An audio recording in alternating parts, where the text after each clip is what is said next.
Hey there, beautiful souls. I'm Jenna Blossoms, your spiritual adventure guide. Today we are going on a time-traveling journey back to my 20s. I am 30 now and I've been on a spiritual path since I was a kid.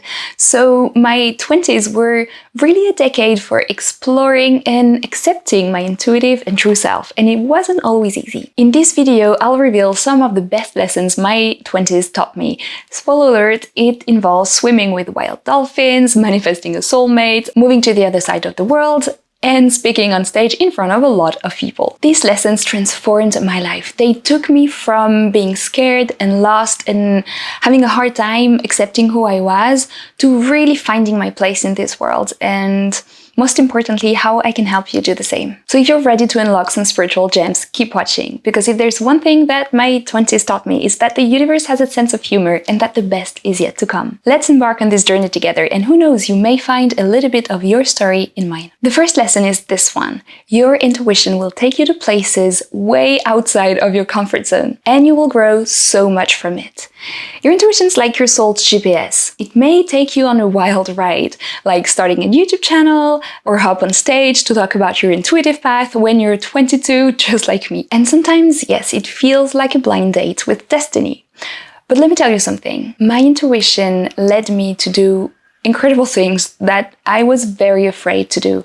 I started my YouTube channel like when I was 22 years old to talk about spirituality, so I started to openly share about my spiritual experiences, the message I was receiving. I've had deep and healing conversations with people I love, and those conversations were hard and they were needed at the same time. But every time I did so, it led me to a better place. It led me to be more in alignment with who I really was, to heal some of the things that I needed to heal, to accept who I was, and the surprises that came with the listening of the intuition were always incredible. So this is something I really learned in my 20s, is you won't believe what happens once you start trusting your intuition. And it's not always what you think is going to happen.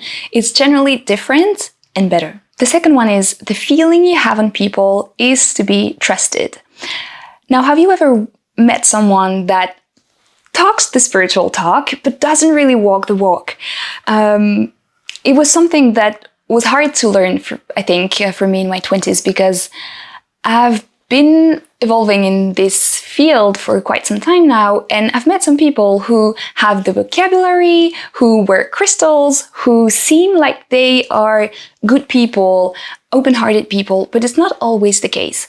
Now, I don't really like the black and white way of thinking, so I wouldn't say that people are either good or bad, right? But sometimes I needed to trust my intuition in that sense as well. I needed to be a little bit more discerning, because the people do not always have the purest intentions or a good open heart, or sometimes they have their own selfish or egotistical interests at heart first, and they are a little bit blinded by that. So do not let external appearances fool you.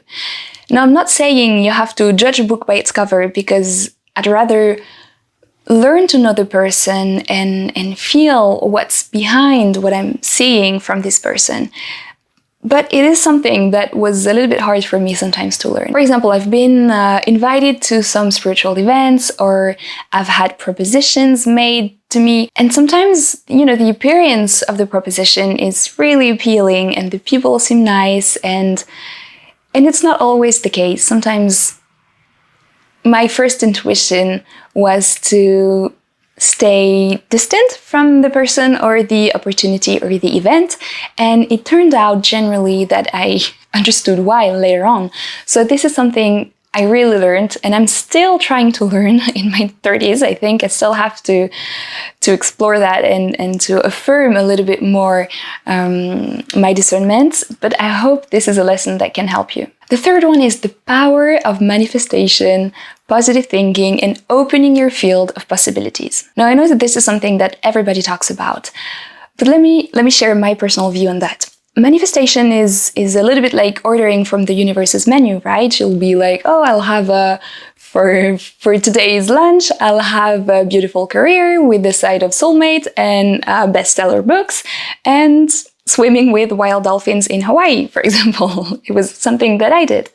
And I'd say that for me, manifesting is more setting your inner GPS to amazing, wonderful, and letting yourself be carried to that destination.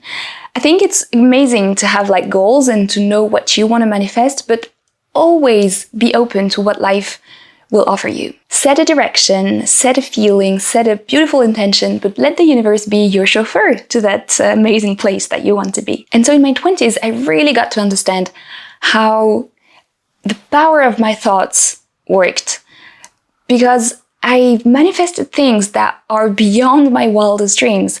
I have manifested a beautiful career in France, many bestseller books, a soulmate, and extraordinary experiences like swimming with the dolphins, which is definitely something that I wanted to do for all my life. And so many things happened that every time that I let myself open my field of possibilities, every time that I dared to dream a little bit bigger, or to say, what if there was more? What if the universe had more or better or more incredible in store for me? And every time I did so, the universe delivered. So you always have to surrender to a higher possibility and trust that amazing things can happen, because your mind is so powerful, your creative power is so powerful, you cannot even begin to imagine. And so realizing where I am today and where I was 10 years ago and everything that I've created in between, I'm really curious to know what's going to happen in my next 10 years.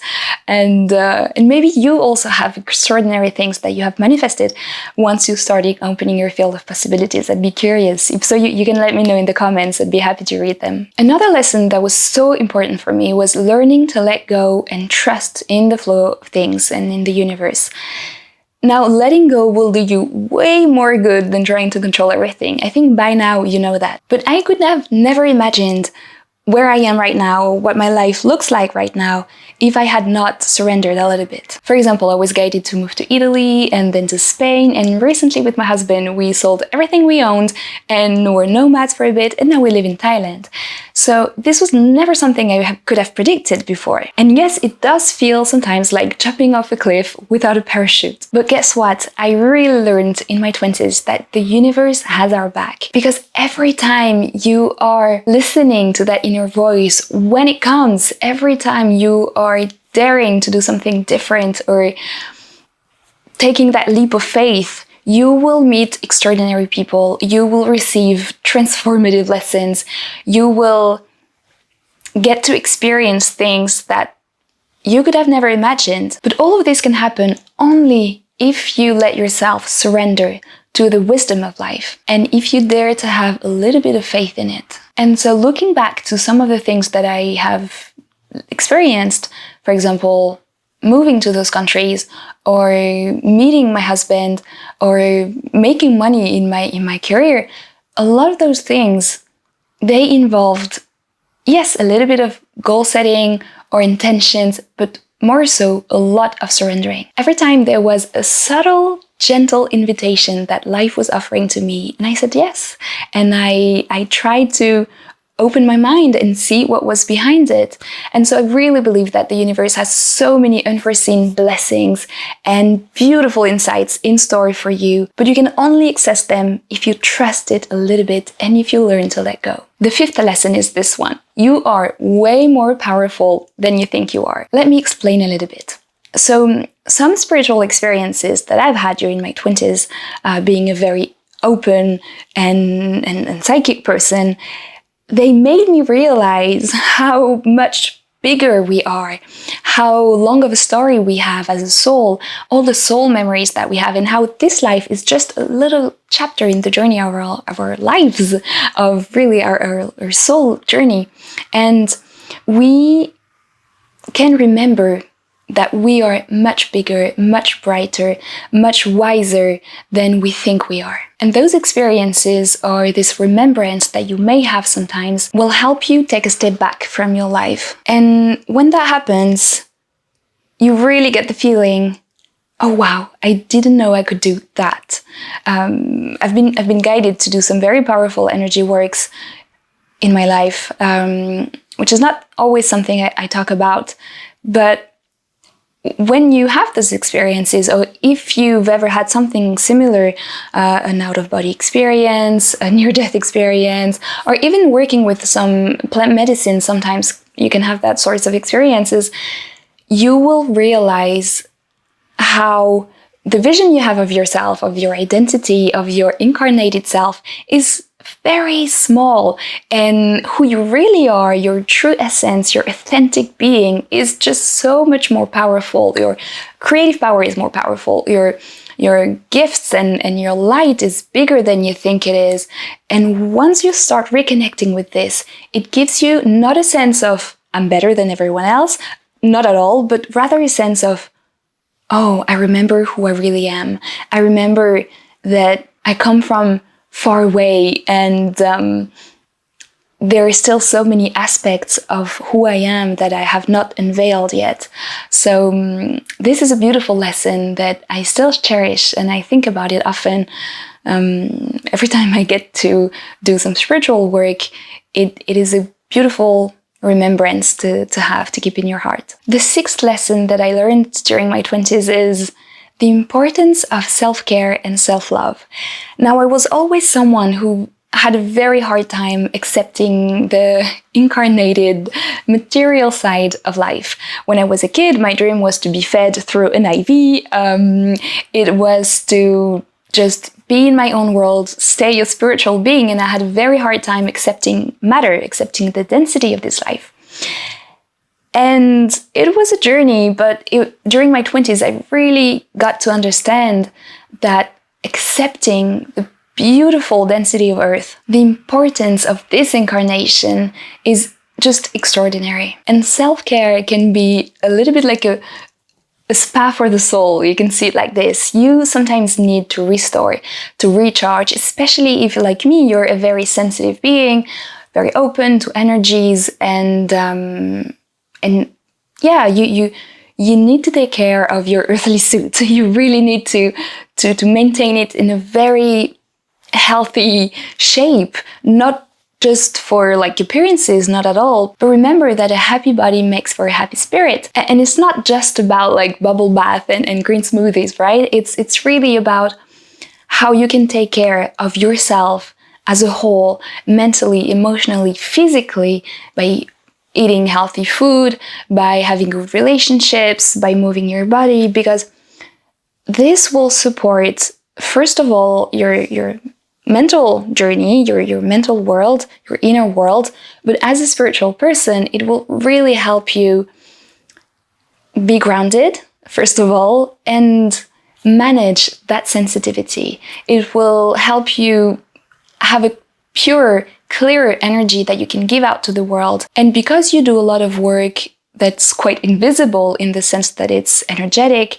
in the sense that you transmute some of the energies that you will need at some point to take care of yourself, to recharge, to restore the energy of your body and your vital energy, your chi, your prana, whatever you want to call it.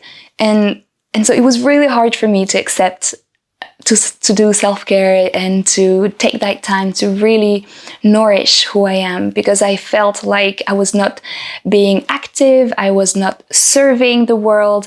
And so now I understand, and now I try to make it a priority to every so often take time to feed myself from within, to recharge, to really disconnect a little bit from the outside world, so when I enter it again, I can be my best self, in the sense that I have my energy is restored and recharged. And last but not least, embracing vulnerability as a strength.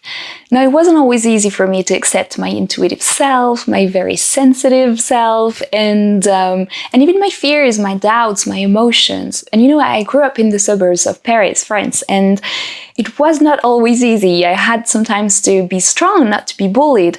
And then later on, I evolved in a very intellectual environment because I was studying in one of the most prestigious universities of Paris. And so, again, I had to put a front to not be seen for who I really was, and I was afraid of being judged, of being humiliated. And I also think that I had that fear, and don't we all have that fear, that my vulnerabilities were going to be used against me, that they would be a way for other people to hurt me. And so for a long time, I kept a lot of what I was feeling inside pretty locked in. And so during my 20s, I really had to share layers and layers of fears, of doing some deprogramming work to accept who I was, to accept that maybe my sensitivity, maybe my emotions, maybe my energetic feelings, my psychic self was not a problem, was not something that I had to keep from the world, but rather a strength, something that I had to accept and embrace. And every time I did so, every time I went into a new layer of accepting and embracing who I was, it was for the better. Life aligned with who I really was inside. The connections and relationships that I had got deeper and more authentic. The strengths that I have were strengthening, you know what I mean? Like my intuition got deeper and the messages were clearer. And I feel like the more you embrace who you really are, the more you're going to master the gifts that you have inside. And maybe this last lesson will be a good reminder for you to accept what you may perceive as a weakness or a vulnerability and that you may be afraid to share with others. And every time you do so, I'm telling you that things will change in a beautiful way, for the better, for who you really are, and your essence and your true self will shine a little bit more every day. And there you have it, beautiful souls, a tour of the spiritual lessons that my 20s taught me. From intuition-powered adventures to manifesting my wildest dreams, it's been one heck of a ride with twists and turns, but beautiful gifts in the end. So if there's one thing I want you to take away from this video, is that your journey is uniquely yours. Each step, each humbling experience, each proud moment that you may have is a chapter in the journey of your life. And also remember that the best stories are the ones with a plot twist, with a transformation, with an evolution of the character. So whether you're in your 20s or cruising your 30s or rocking whatever decade you're in, embrace the journey and all it has to offer. The universe has an incredible script written for you, and I cannot wait to see how your story unfolds. I would love to read your lessons from your 20s, or maybe a lesson you're living and unfolding right now. If you want to share it in the comments, I really believe we can inspire each other. Anyway, I thank you for joining me on this time-traveling adventure through the lessons of my 20s. If you enjoyed this video, please consider subscribing for more content on spirituality, intuition, and raising your vibration. Until next time, keep listening to your inner voice and keep shining your light.